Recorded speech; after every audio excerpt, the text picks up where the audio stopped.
Well, hello, everybody. My name is Vaughn Avis. Myself and David Evangelista worked on this together with Kalani Matan. Thank you so much for all the work you've done. Sorry you can't be up here, but they're only allowed two, so we appreciate it. First, if I can just say that this is not a marketing seminar. This is about revenue, guest experience, and reputation. Every interaction that we have becomes searchable content. Guests don't review one specific department. It may start out that way, but they end up reviewing the entire facility. Today we'll talk about how every team member influences search visibility, reputation, and ultimately sales.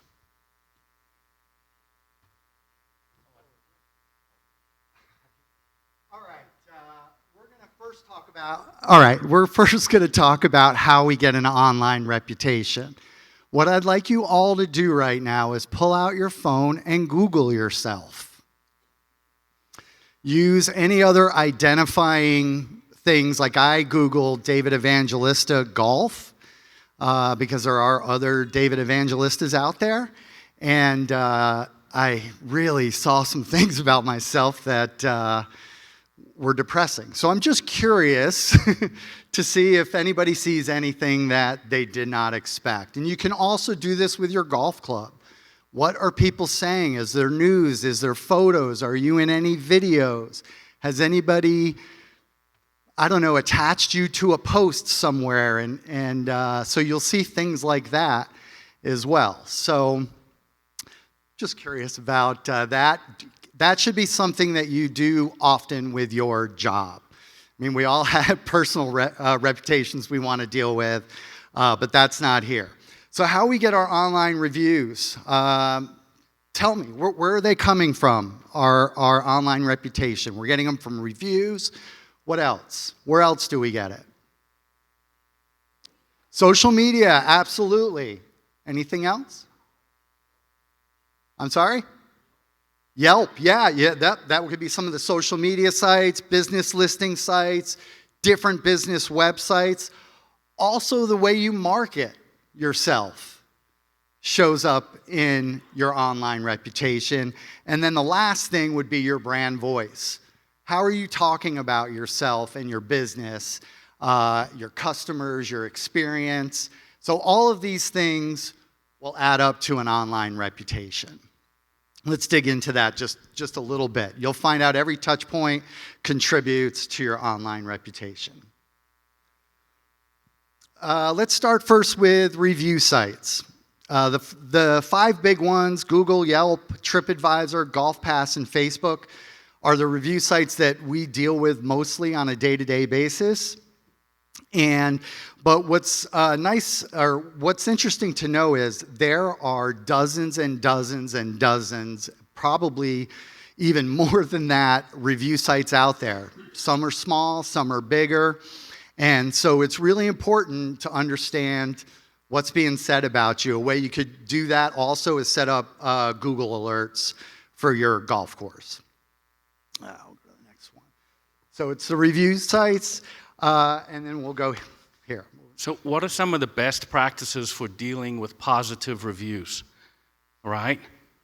Respond in a timely fashion, 24 to 48 hours. Don't ignore the positive review. You actually want to interact with that review. I will tell you one of the things that I have learned that was a light bulb for me in going through this activity is learning that inactivity is also a contributor to your online reputation. So don't ignore those positive reviews because you think, oh, great, I got 5 stars. Mention specifics. Mention your property name. Mention the people involved, your staff. Mention them by name. That adds to your brand voice. It adds to your culture.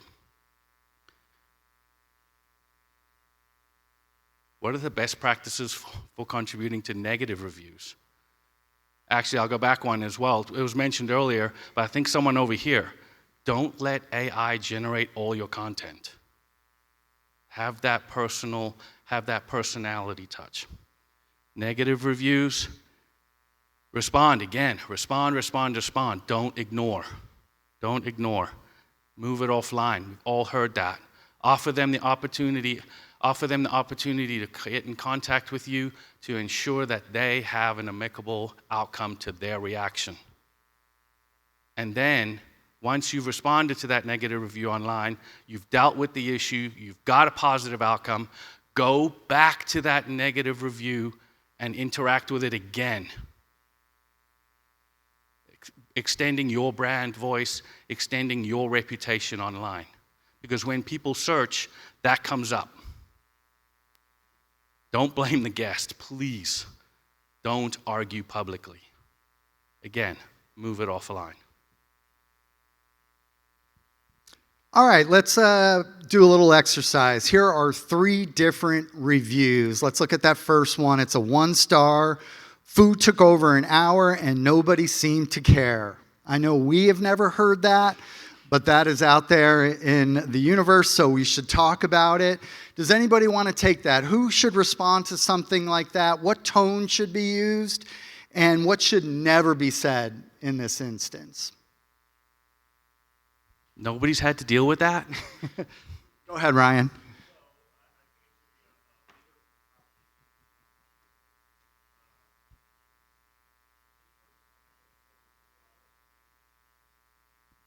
Sorry. I like to respond in the, obviously not arguing, but I always like to say, like, hey, please give me a call at your convenience so we can talk about this in person. I think it's a little bit more personable. I think people see that, they respect it, they know we're addressing it, and it gives you the chance to talk through it and, you know, solve their problem and make them happy.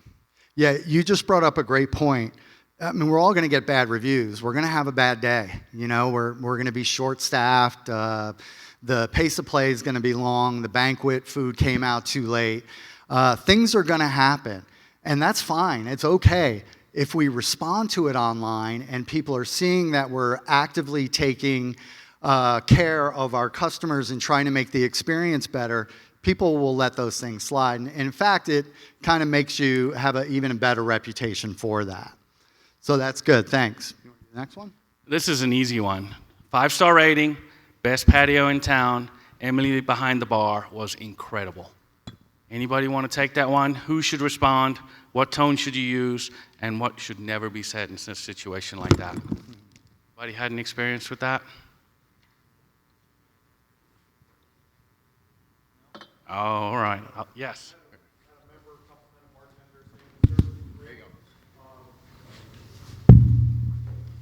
I had a member that compliments bartenders all the time, says the service is always great, and just reach back out to him and say thank you very much.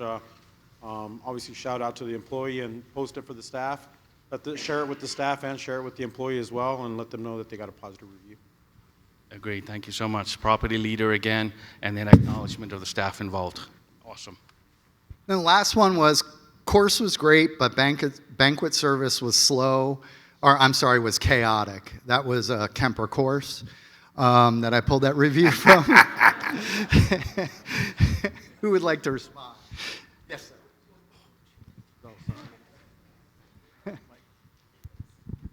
This one speaks to me because I oversee a banquet department at the Andy Wells Golf Resort. This would never happen at my place. No, just so you know. I've never seen a review like this. No need to even say that. We get it. For us, it's really important, though, to obviously reach out. I would take lead on reaching out to the planner, finding out what the needs were, what was missed. This is where a lot of the collaboration with back of house to coordinate what these needs and what we missed and what we could do better moving forward. That's great. That's absolutely it. You got to respond to it. You need to talk to them. Bad things are going to happen, but let's have that conversation, improve our processes, and move forward.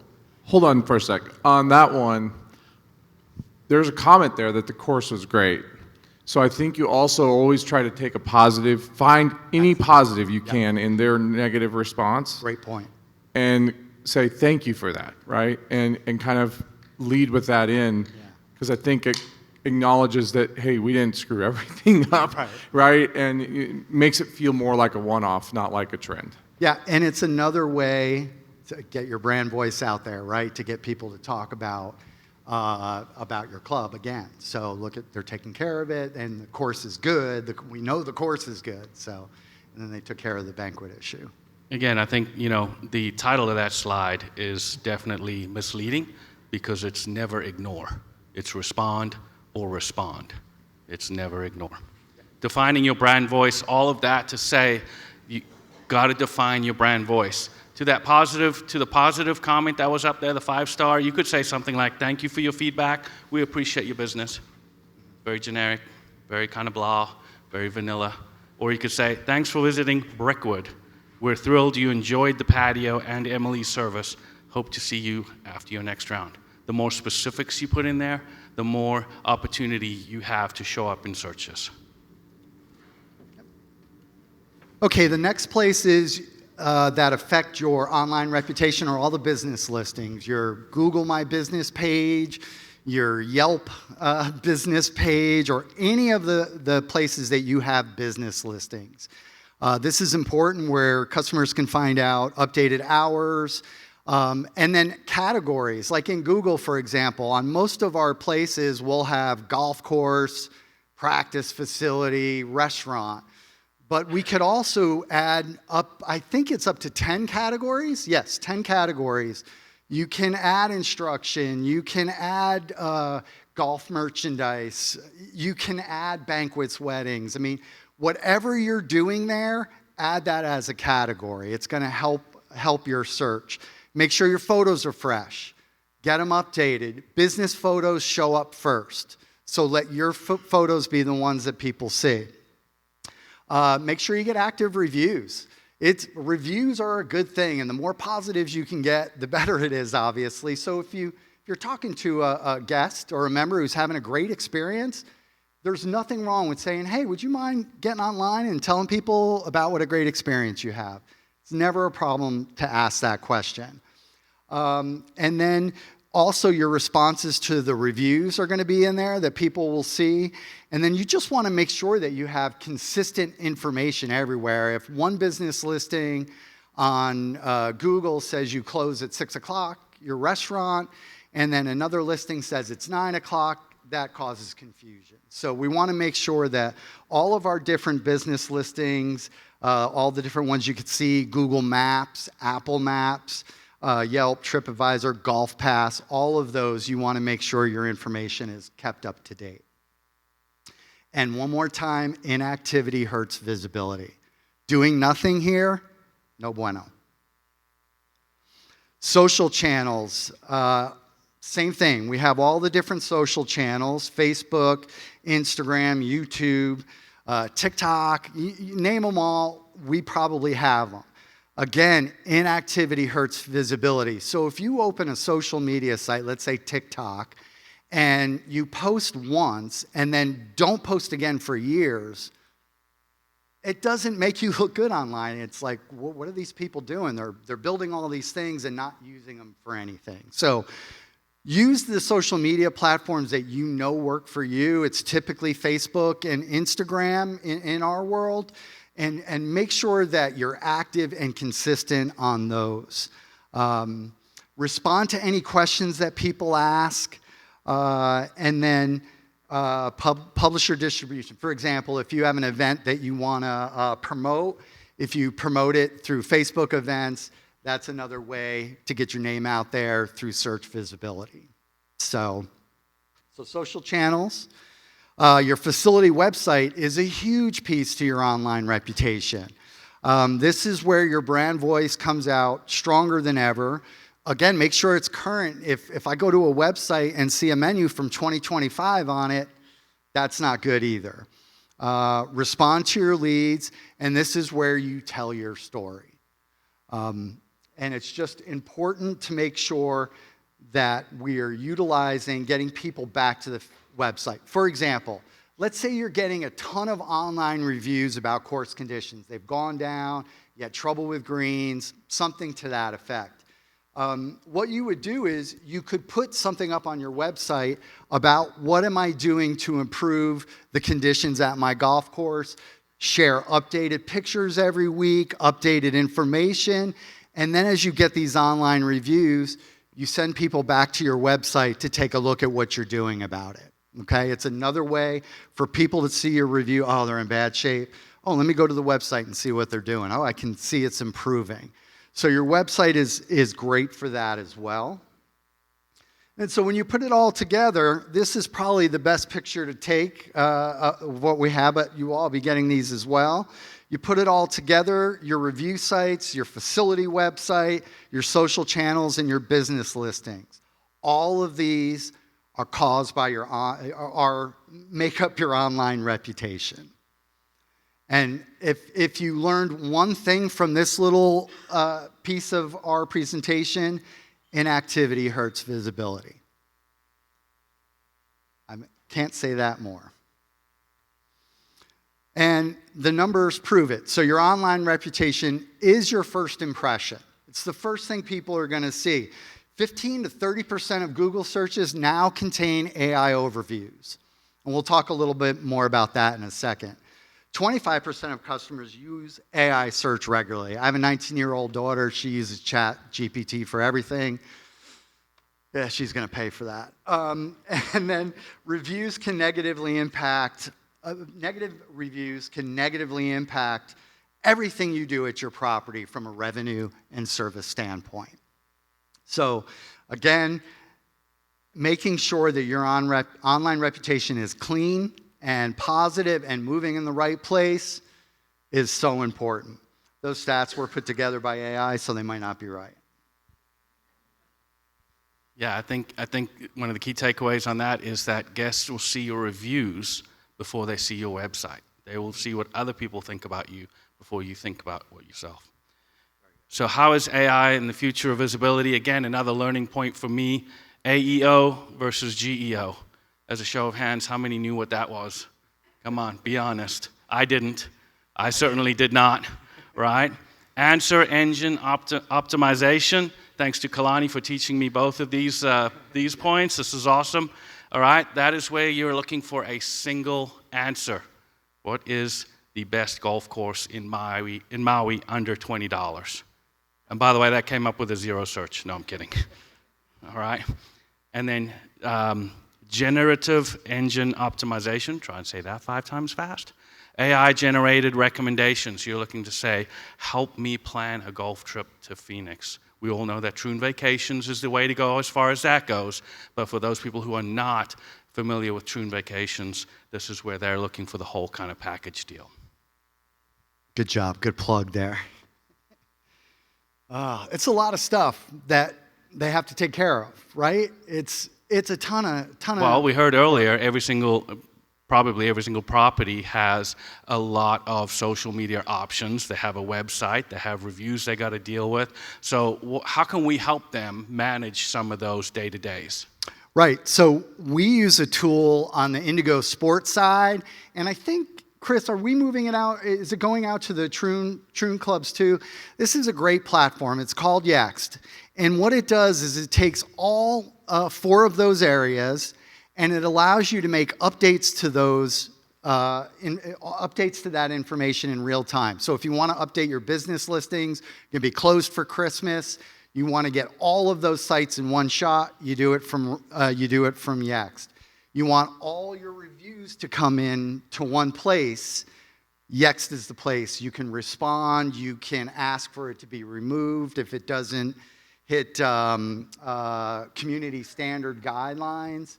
So there's a lot of things that you could do with this tool.